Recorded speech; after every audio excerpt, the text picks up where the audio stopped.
আরে কালা বললাম রে দেহ কালার লাইগা রে জনম কালা বললাম রে বন্ধু তোর লাগি কামরুল, তুই তো মনে সুখে গান করতেছাস আর কাজ করতেছাস।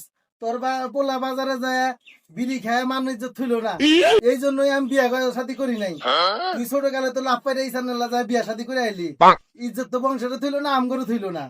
দেখ কোনো ব্যবস্থা করতে পারছিস কিনা।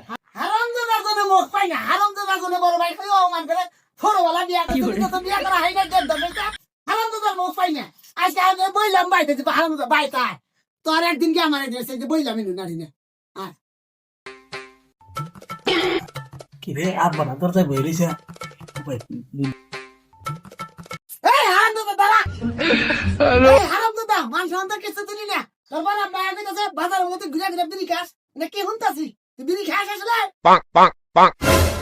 এই হারামজাদা তুই বলে বিড়ি খাস এই যে মুখ দিয়ে তোর কেবল তোমা মারিলা আব্বা তুমি তো শুধু হাতে পায়ে বড় হইছো, জ্ঞান বুদ্ধি তো কিচ্ছু নেই। আরে বিড়ি কেন আমি খাবো? আমার সাথে কি বিড়ি যায়? আমি ওই গাঁজা খেয়েছি, গাঁজার দোয়া বের হয়েছি, আর গাঁজা খেয়ে এখন আমি রাজা হয়েছি। হারামজাদা বলা তুই আমারই সামনে কস গাঁজা খায় আদা হওয়া কি দেখা গেছে গাঁজা লাগা